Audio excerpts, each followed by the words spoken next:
Welcome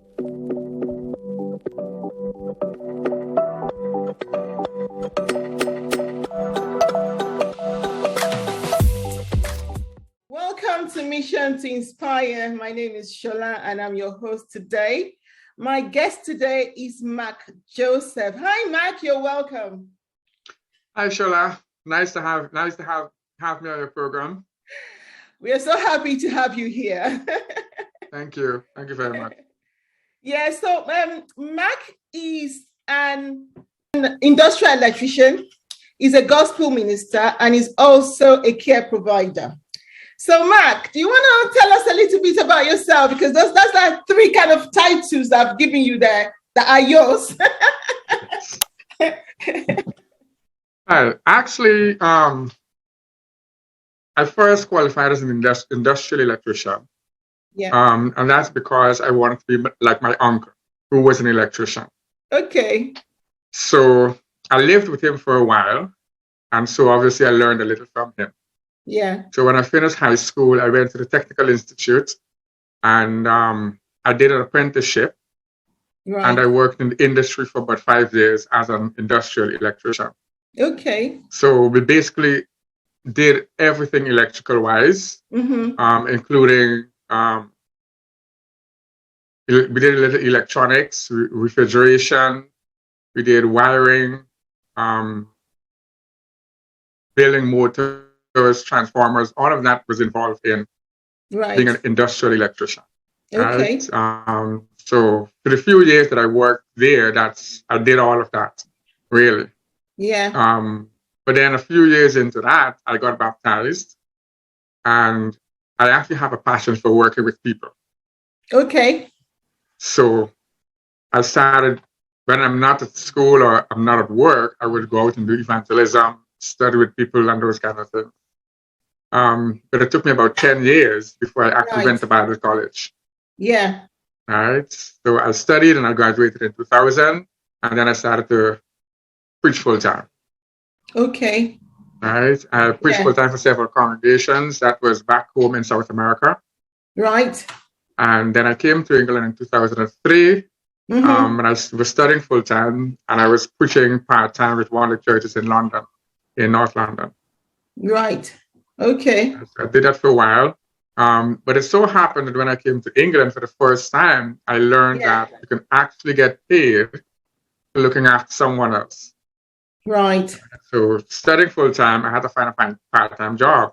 So I went to the college and I did health and social care for 2 weeks. I got a job in a care home. But then because, as I said, I like working with people, that changed my perspective. So I didn't want to continue my studies because I was studying information system, which is technology. Okay. Okay. Right. So I continued working part-time, and when I graduated, I made a switch. I continued working in care full time. Okay. Right. And in 2015, I registered a company. And I started my own care business. Okay. Okay. Okay. So you started your own care business, which is about helping people. That's correct. Yes. And your ministry as well is about helping people. That's right.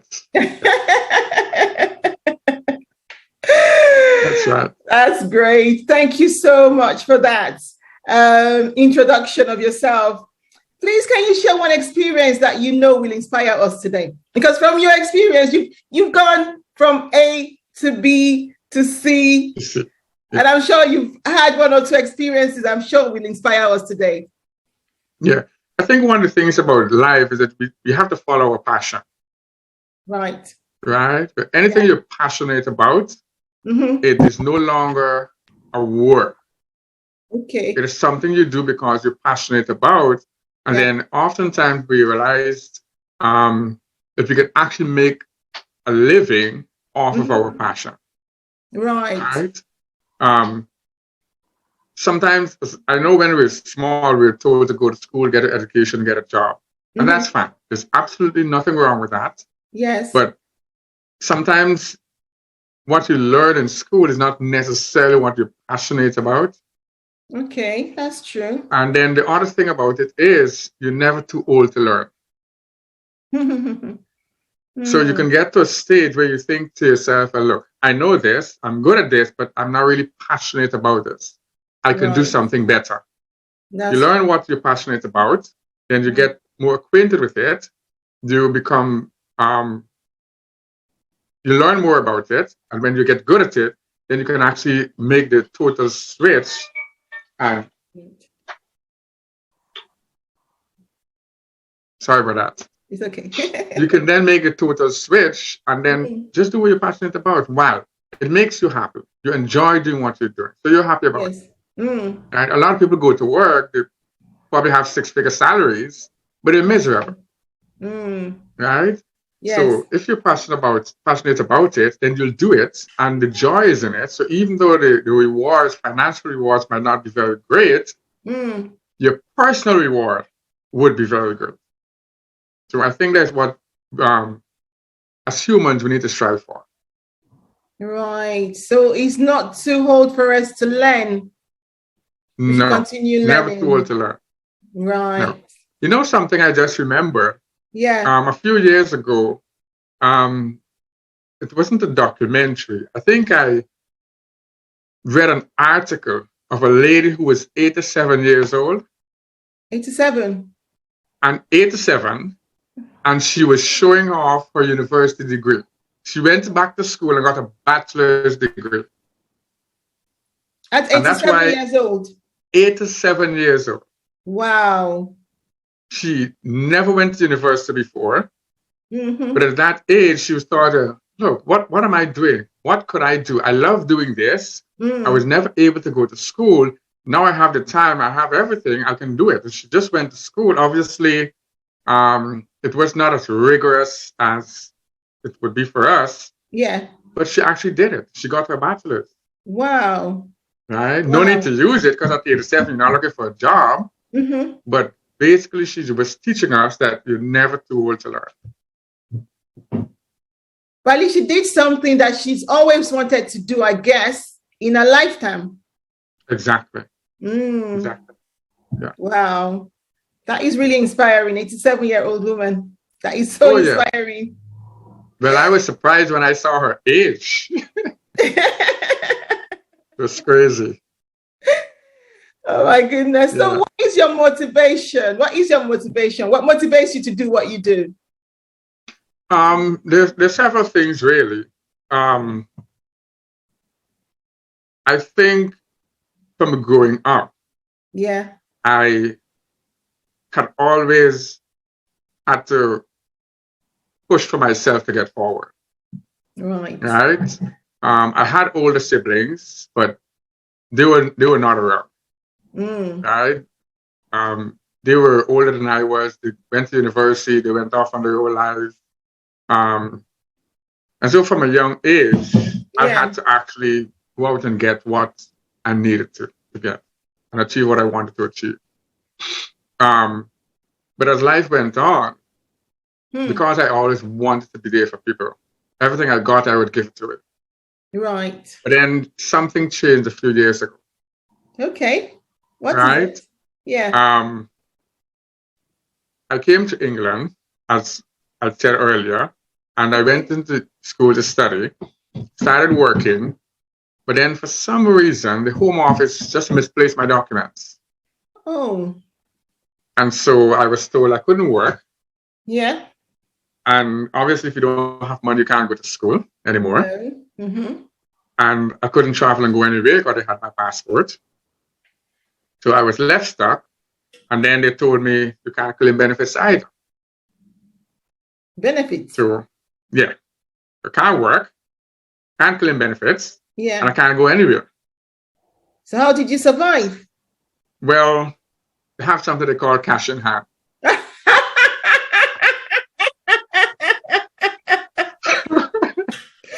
Okay. So I asked around and I got a few cash in hand jobs. I did that. And I had a very young family there. I had two beautiful daughters. They were very young at the time. Okay. And so I started to wonder, yes, you're educated, but you can't work. So your education is useless at the moment. Yeah. But you have a young family to feed. What can you do? Yeah. That happened in 2009. So the job I was doing, I had to leave because obviously I don't have a visa to work. So I had to leave that job.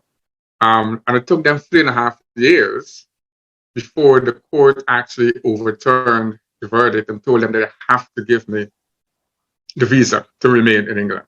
Okay. Right? Yeah. But prior to that, we went out as a family. And this is what is now etched in my memory. Yeah. It was pouring and my daughter's shoes got completely damaged. Right. My youngest daughter. She was about 6 years old then. Okay. And I realized at that point that there's nothing I could have done. I couldn't even buy her 10-pound pair of shoes because I just didn't have it. Oh. And in my mind, the first thing that came to mind is the next opportunity you get, you have to have something that cannot be taken away from you. Exactly. And so in 2015, we got our visa back. Okay. And I think it's within 2 months, I registered a company. So that has always been my motivation now. Remembering the situation with my daughter and my hopelessness, my helplessness. Yes. Right? So in my mind, I would never want to be in that state again because I do not want them to be in that state again. Yes. Right? Yes. And that continues to be my motivation. It doesn't matter how far I go, I keep looking back on that as a motivation to keep going. To keep working. Oh. Yeah. Wow. Wow. So how long did it take the Home Office then to get you all your documents? 3.5 years. 3.5 years. Yeah. From 2012 June to February 2015. Okay. So they found your documents and everything was sorted out. Well, they didn't find it. I had to appeal their decision. Okay. Right? Okay. Yeah. And when I appealed it, we went to court the first time. It took them about, I think the first time we went to court was about 2 years later. Right. So all that time I was still in limbo. When we went to court, the case was adjourned. Right. Because the judge said they didn't have enough time. And then the second time we went, the Home Office just didn't turn up. Oh my God. Yeah. But even though they didn't turn up, the judge listened to the case, right? Yeah. And then she made her decision based on the information and the evidence that was given. Yeah. Right? Yeah. It took them another 6 months to issue the visas. Ah. Well, that's so it just, yeah. That could have only been God. Yeah. Yeah. All the way. Yes. Divine sustenance, we call that. Exactly. Yes. Exactly. So through all these, any drawbacks? Any drawbacks? Yeah. Have you looked back and thought you had a very challenging moment? And how did you overcome it? I know you've already told me how you overcame this one, but there must be any, you might have any situation, experience where you've had drawbacks, if you had challenges. Right. Well, I think this probably is a good one. As I said, we started the care business and we got our first client in 2018. Yeah. We're now based in Sheffield. So the business went well because the care was good. The staff was good. So the clients got good care. The relationship with the council was improving. Okay. But management was not very good. Oh. So the business fell through last year. So we got deregistered last year because management structure was not adequate. It was inadequate. Okay. The client didn't want to go, so we had to find an alternative for them. Okay. So the council worked with us to get another company who would take the clients and the carers so that they can continue to have the same people coming to support them. Yes, yes. It happened for a few months and then the staff started to leave. And so, of course, I wasn't getting paid because it wasn't my company anymore, but the company got deregistered. Yeah. So what eventually happened, I had to end up doing most of the work. So we contacted the council and says, look, this is too much. If you can take all the clients back and give them to other companies. Mm-hmm. Right? So the company went from 2018 doing well right through the pandemic. We did exceptionally well through the pandemic. Yeah. And then it had a collapse last year in 2021. Right? Yeah. When that happened, the first thing that came to mind is restart. Because I look at it this way. Every time you stumble is an opportunity to move forward. Yeah. Right? So for me, that was a setback, but it was not considered a failure. Right. I took it as a learning opportunity to see the mistakes that were made. And then in the restart, try to remedy those mistakes that were made. We already know the things that were good. And then that gave us the opportunity to see the things that were bad and were very bad. So late last year, we got some other people on board to make a better management team. And we started the re-registration process. Yeah. Right? We're almost at the end of that now because we're in contact with the CQC to get our license back. We expect it back within a few weeks. So as soon as that gets sorted again, we'll be up and running again. Okay. Was there any, what contributed to the company collapsing in 2021? Because I thought care business was a very vibrant business. I know so many people doing it now. And I one of the things I do is that I procure properties for care providers. Yeah. So I see it as a very lucrative business, but what could have gone? It is. Yes, it is.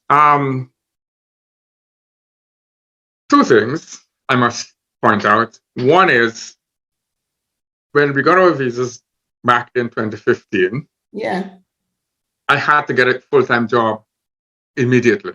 Yes, okay. So even though I got a company registered, I still needed to have money to provide on a daily basis. So I got a night job.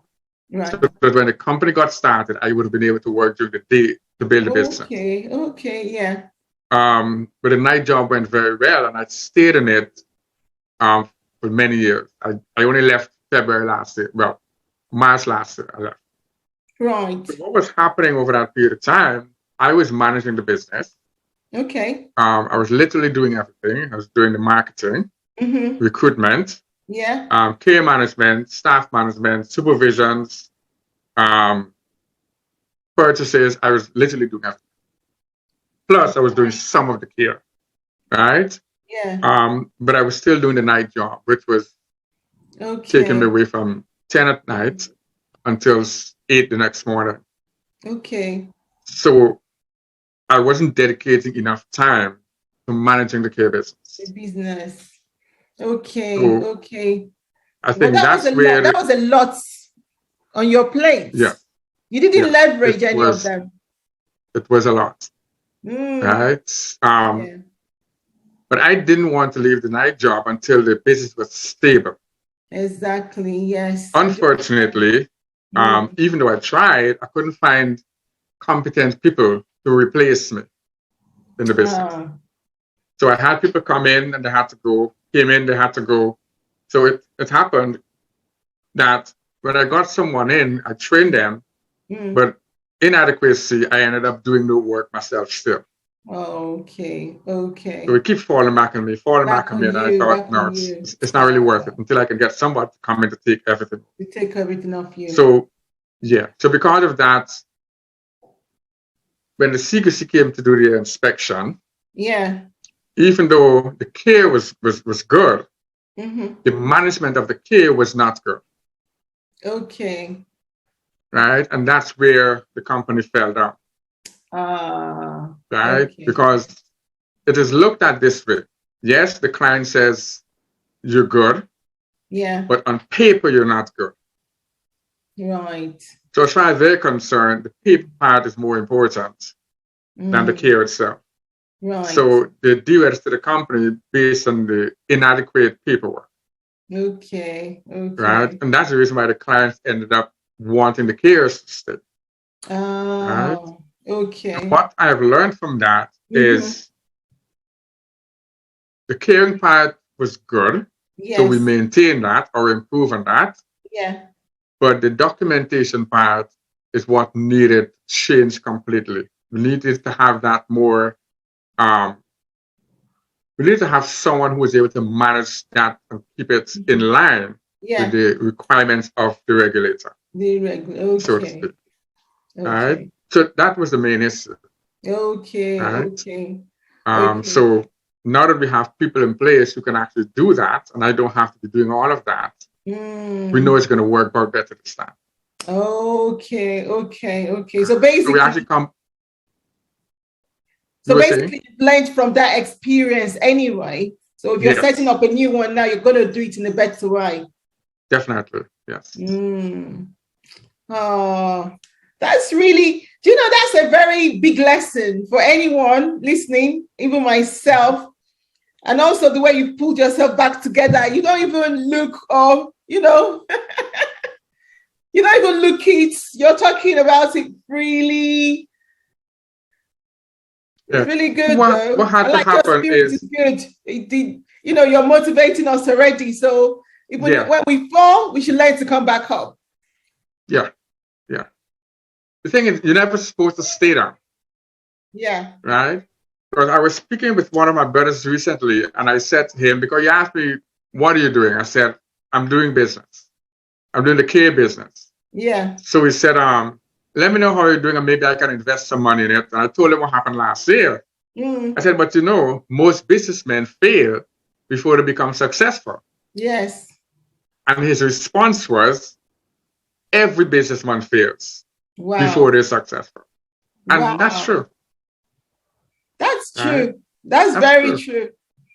That's very, very true. You're right. You're very right, actually. Yeah. I think the thing is not a failure. It's how you respond to the failure. To the failure. That's what matters. The response is always important. Thank you so much. Thank you. Thank you so much. Any inspirational recommendation for our viewers or advice? Well, my advice would be stay focused, right? Stay focused and remain committed. Okay. Right? You know what you want. Right? The people around you might discourage you. Yes. But you know what you want and you have to go for it. Right? Yes. One of the things that I think is important to realize is that unless you want it, you will never get it. Right? And there's an old Chinese proverb. Yeah. Where the grandmaster took the young fella to the riverside and he ducked his head in the water. He said, this is your first lesson. Wow. Okay. The young man started to fight him and he pulled him out of the water. And he was like, what is that for? He said, this is your first lesson. And he put his head back onto the water. And then the guy started fighting up again and pulled him up out of the water. He said, what is that for? He said, this is the first lesson. He said, in order to be great, in order to be successful, you need to want that more than you want breath of air. You need to want the success more. Yes, than you want to breathe. To breathe. Really? Yes. But if you're not alive, how would you get successful? The point he's making, you have to breathe. Yes. You don't have a choice. If you want to stay alive, you have to breathe. Yes. So he said you have to want to be successful more than you want to breathe. Okay. I get you. Right? If you stop breathing, you die. Yeah. And if you're being suffocated, you would fight to get air, fresh air. Get back up again. That's true. Exactly. So here we're saying, you really, really want it. Keep fighting for it. You fight for it, and then you get it. Okay. It was a weird lesson, but that's how we talk. Lesson, but I get the gist of it. Yeah. Because we want to stay alive, we will breathe anyway. Yeah. And as long as we are breathing, we should keep fighting for what we want. Keep fighting for it. They don't give up. Oh, don't give up. Okay. Yeah. That's true. So that kind of emerges into we should stay focused. Because if we stay focused, then we can fight for what we want. Yes. Because then we will know focus on what you want. Because we will not even know what fighting for it. Yeah. Oh, thank you so much. Thank you so much. But before you go, yes, because I know that you're a gospel minister, any testimony? Well, I must say God has been good. Right, amen. Over the years, there have been many ups and downs. Right. There have been many challenges. And I must admit that if it wasn't for him, I would not have been here today. Right?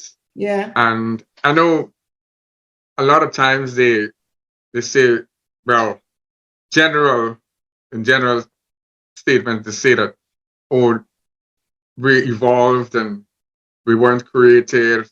And even that in schools teach that there's no supreme being and all that stuff. And we really have to teach our children that, yes, they teach that in school, but it's not necessarily true. Because scientifically, even that can be proven.